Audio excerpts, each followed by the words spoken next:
more and more young people are questioning their gender. Being trans isn't a choice. When people see me on the street, I want to be perceived as a woman. The numbers of under 18 seeking help from the NHS has risen sharply in the last 5 years. This isn't some frivolous choice that kids are making without thinking about it. Health professionals are feeling under pressure. I've become increasingly concerned about the large number of patients who want physical treatment as quickly as possible. For others, there's no time to waste. We get lots of children who are already in puberty, who are very distressed, who are saying, please stop me developing any further, I cannot bear this. There are calls for better regulation of this new area of medicine. The quality of the evidence is terrible, and we urgently need a new regulator. Tonight, we ask, do we know enough about the care offered to transgender children? Is there an impact on brain development that has longer-term implications? We don't have the answer to that.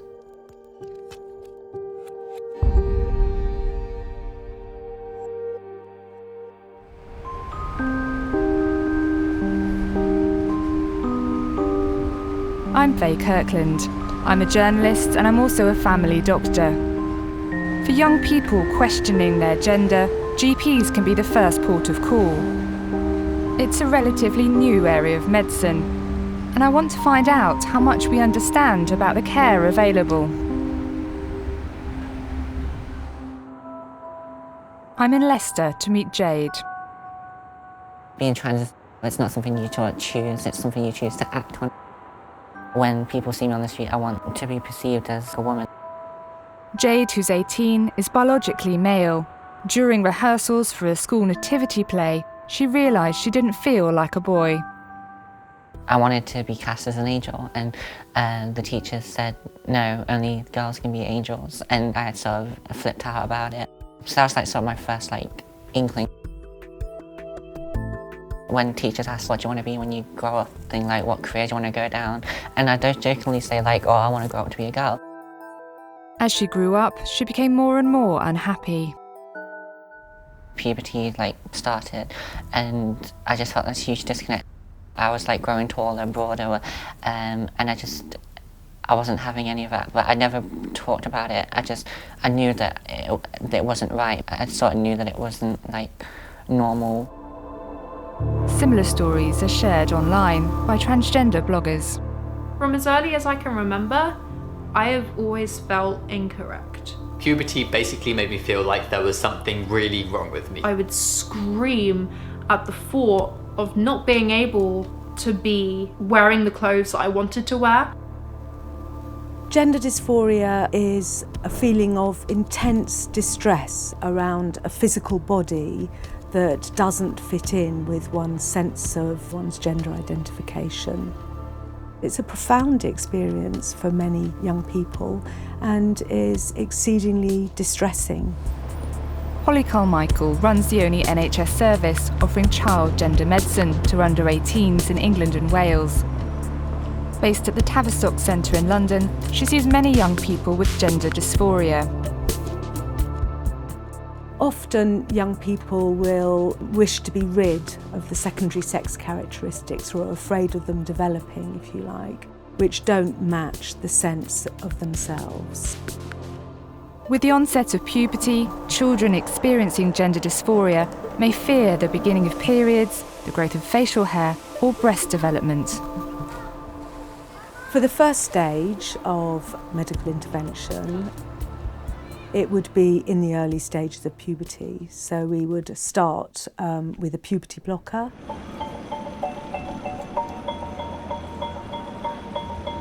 The use of medication to block puberty, to put it on pause, was pioneered 18 years ago by this clinic in Amsterdam. We started for the first time treating transgender adolescents with puberty suppression to actually create time and rest for transgender adolescents. It was considered fully reversible treatment, so they had the time to make decisions about more irreversible parts of treatment. It was another 10 years before the Tavistock Centre began prescribing blockers to children in the early stages of puberty. Many of their patients are aged around 15. How do you, on the one hand, accept and support a young person's self-identification, whilst at the same time leaving things open? For us as a clinic, what it means is working on a case-by-case basis. Jade was a patient at the Tavistock Centre 2 years ago when she was 16. She hasn't taken puberty blockers. There's just so much thinking that needs to be done before making life-changing decisions further down the line about like hormone blockers when there are so many changes happening in your body and life. The drugs are said to be reversible, but there's emerging evidence they may have more long-lasting effects in other parts of the body. They are fully reversible in the sense that if you stop taking the puberty blocker, then your pre-programmed sex hormones will resume and you will continue to develop. Is there an impact on brain development in some way that has longer term implications? And we don't have the answer to that.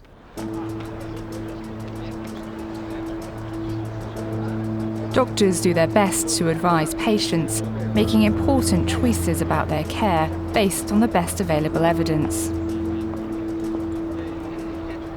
You know, gender dysphoria is a distressing condition. One of the key issues is to be able to say to parents and children is here's an informed decision based on the evidence. I'm in Oxford to visit the university's Centre for Evidence-Based Medicine. Panorama asked the centre's director to review the most up-to-date research from across the world into outcomes for children and adolescents. What does the medical evidence actually show?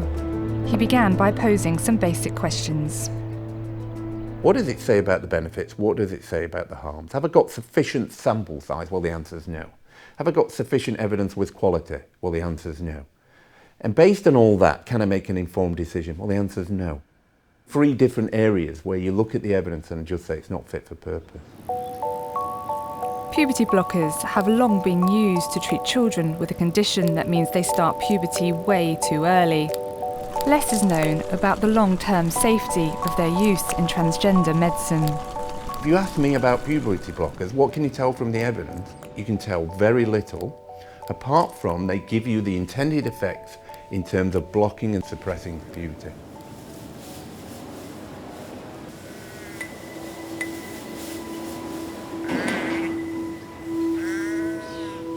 Ten years ago, doctors concerned about this lack of evidence asked Professor Neil Evans to study the effects of puberty blockers in sheep.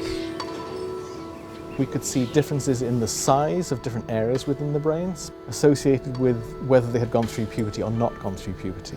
So having the blockers change the anatomy, if you like, of the brain? Absolutely, yes. So we're now increasingly realising that at the time of puberty, our brain changes quite a lot. If we change the hormone environment that the brain is in then, that we're bringing about long-term changes in how the brain's able to work. Puberty resumes if the drugs are stopped, but Professor Evans can't be sure how significant the changes he observed in sheep brains are. So fully reversible, we're not sure where we are with that? We don't know. There are a variety of different reasons why it's acceptable for these treatments to be given to these patients at this point in time. But no, we don't know what's going to happen. So it is in some ways a live experiment. The Tavistock Centre agrees there should be more research, but say they also have to manage risks. There are questions around risk, but there's a reason why people have even begun to think about using something like the puberty blocker in young children. And so what you have is a real phenomenon, and that phenomenon is young people who are hugely distressed around their gender identity. And so some of the evidence I think that is important is that young people and families who have gone forward for this treatment are exceedingly positive about it. Over the past 5 years, the number of children referred to the Tavistock Centre has risen from 468 to 2,519, an increase of more than 400%. Most of the children seeking help are biologically female but identify as male. No one knows why this is. Perhaps there's something about the role of women in our society, and in some ways is it preferential to have a male role rather than female role. There have also been arguments around sexuality and whether for some of these young people in the future the outcome will be around sexuality rather than gender.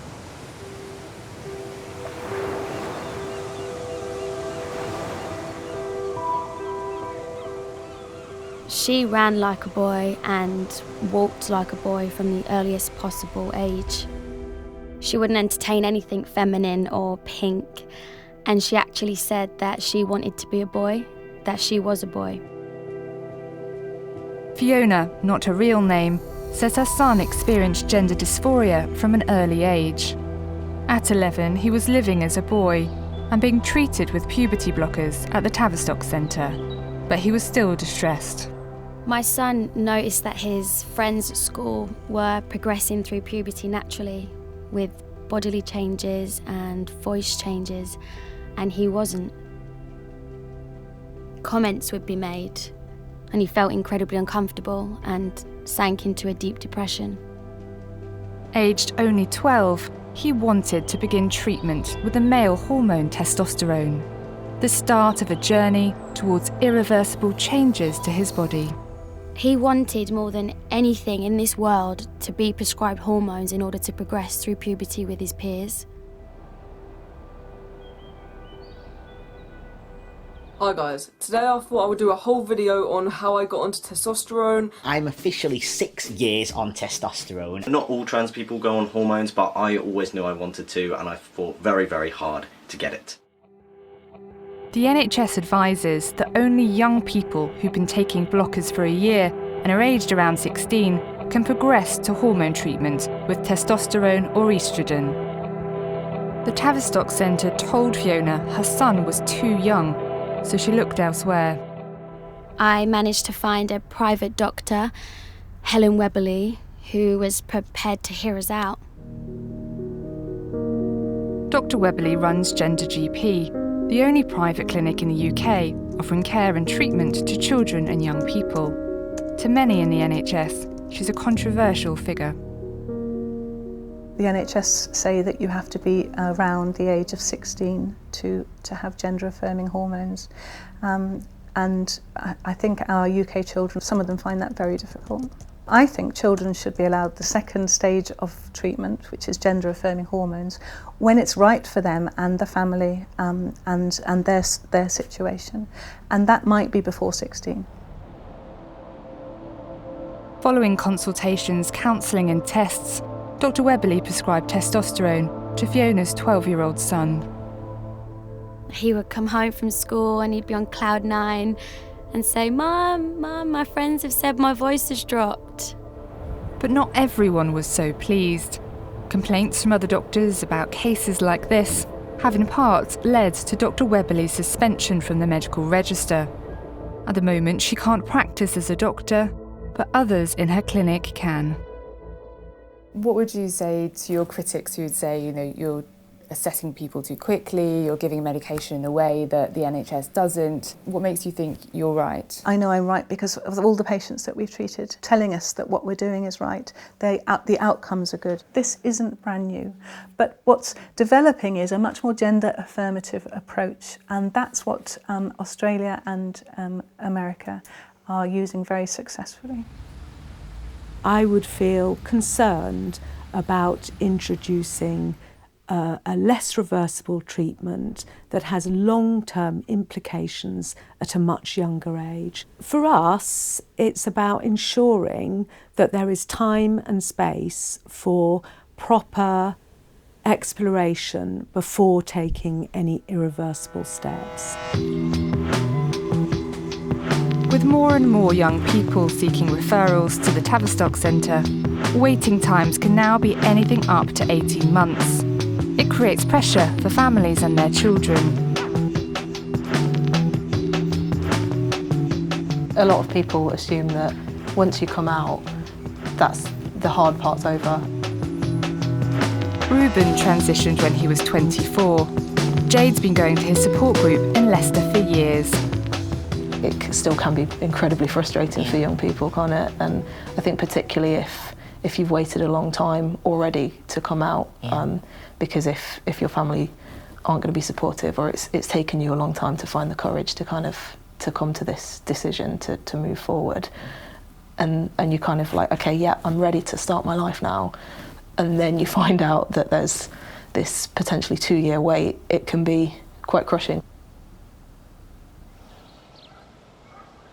There are many transgender children who come to us already in puberty because they've been waiting a long time on the NHS, or they've just been referred to the NHS, but the waiting time is going to be up to 2 years, who are very distressed, who are saying, please stop me developing any further, I cannot bear this. But what would you say to people who are waiting on the waiting list now? I think, you know, of course we can always support people better, and ideally there wouldn't be the waiting lists. It's not a simple question of more funding, but unfortunately, with the best will in the world, you can't magic up specialists in a highly specialist area. Local services need to be skilled up to be supporting young people. Make some noise for Jade! Her balaclava is starting to change. It's distressing to hear that you'll have to wait a year or more than a year to be seen. But I understand the wait because it gave me a lot of time to think about what I wanted from Tavistock. Jade waited a year to be seen by the Tavistock when she was 15. She'd had a traumatic childhood and thinks the time helped her process her feelings and prepare for counselling. Therapy helped me talk about not just gender stuff at Tavistock, but talk about everything. I took a lot of time playing with my identity, which I think is an important thing to do, especially for young people, because it gave me that time to realise that I lived my life as a feminine guy, but that wasn't it, that there was something more to it. But if you just take off your mask. But I've spoken to parents who fear waiting, worried about what might happen if their children go through puberty in the wrong gender. My son was prepared to take his own life because he wasn't living the life he was meant to be, or who he was. I think for parents, there is this idea that if my child comes out as trans, they're automatically going to start self-harming. Their life is going to be doom and gloom, when actually that's not necessarily the case. And the more that we do to support them, the less likely we make it that they're going to have those horrible experiences. There's some research suggesting young transgender people are at an increased risk of suicide. But the Tavistock says current statistics should be treated with caution.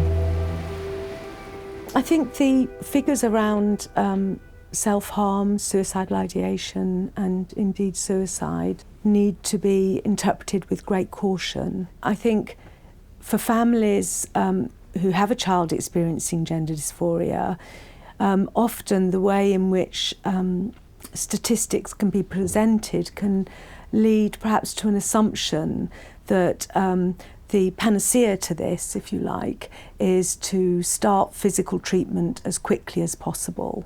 And our experience would be that that just isn't the case. The relationship between gender identity and mental health issues can be a complex one. I had a parent come to me quite recently and say, my child's been self-harming and they told me they're trans and I don't really understand it, but I supported them and then the self-harm hasn't stopped. Why hasn't it stopped? I'm still struggling with depression, anxiety and gender dysphoria. I'm coping, I'm not self-harming as much. After the sessions I was realising that talk about everything that I've been through, it made me realise for myself how strong of a person I am. But some clinicians worry about patients who want to go straight to medication without talking first. I've become increasingly concerned about the large number of patients who want to be referred on for physical treatment, medical or even surgery, as quickly as possible. John, not his real name, is a child psychotherapist. He doesn't want to be identified and says there's growing pressure not to question young patients. So they come with a variety of different presentations, very highly anxious, school refusing, real difficulties with peer relationships, depression. They don't want to explore that, and they feel that once their gender is sorted out in their mind, that all of those problems will go away. I think what we see is a wider environment that's very negative about any exploration and often see it as a delay. Why are you asking that? I know exactly who I am, and how dare you ask that? Over at the Tavistock Centre, some clinicians have resigned. They're worried about the impact of increased demand for the service and the reliability of research for the treatment and care on offer. Former insiders who didn't want to go on camera claim they felt rushed into green-lighting medical interventions. This is what they told me. For some, I was fairly certain transitioning was the right course of action, but in the majority of cases, I was simply unsure how well things would work out for them in the future. Research is being conducted, but we are many years away from fully understanding the long-term outcomes from the interventions taking place today. Counter to child development theory and knowledge, this service changes children's bodies with the aim of improving their mental health, which mostly does not seem to work. So serious are the concerns that the Tavistock Centre ordered an internal review. Its findings hadn't been published when we interviewed Dr. Carmichael. You've had an internal review. Are you able to share its findings with me? I think it's just about ensuring that the structures around the service are robust and supportive for staff working in the service, but also that we don't compromise on the care that we provide for the young people coming to the service. The review is due to be published next month, but some staff who've already seen it say it doesn't go far enough, and they're demanding an external inquiry. Gender clinics around the world are realising they need to do much more to find out what happens long term to the children and young people who come through their doors. What we don't know is how will they look back when they're in their adult years. Do these adolescents, do these parents realize what sort of treatment they are getting and how far-reaching the effects might be lifelong? Are they able to have long-term relationships? But also, what about their wish for children? And that, I think, are really questions we don't have an answer yet. The Tavistock doesn't have all the answers either. Do you think Tavistock has done enough? They haven't produced systematic data on the outcomes based on all children. In the absence of evidence, I just do not understand how they can inform children, adolescents and parents and families in a way that helps them make an informed decision.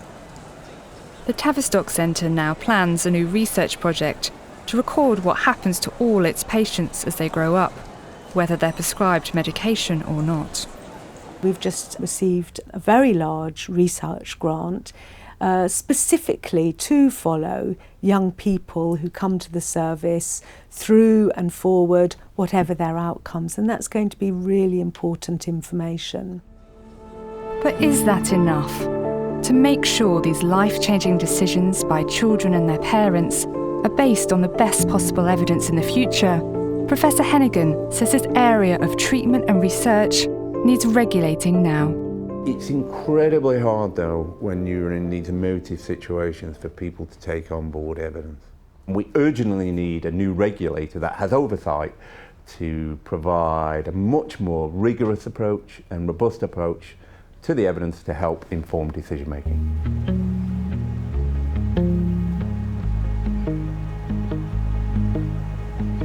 The the Department of Health says it has no plans to introduce an independent regulator. NHS England says its policies are due for review, and it will consider the most recent evidence available.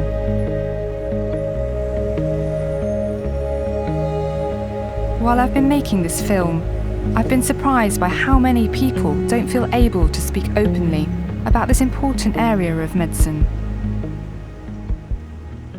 A lot of the time people don't feel confident enough to speak up because they feel like if they say anything remotely negative, they're going to be branded as a transphobic bigot, and anything remotely positive, they're going to be branded as a lefty, liberal, snowflake, social justice warrior. We're seeing the extreme sides of things, and it's meant that there's all this space in the middle, all this grey area that's not being explored. It can have a chilling effect on doctors. Not every doctor that I know of really wants to be involved in this type of care, is because there's so many opinions about it. It's delicate. People criticize the care we provide. So it's, yeah, you're sort of in politics as well. At the moment there is a febrile debate, I think it's fair to say, going on, and I think, you know, it has become more polarised. It's a really difficult space then for families and young people to be part of, and I really hope moving forward that we can find some way of debating some of these contentious issues.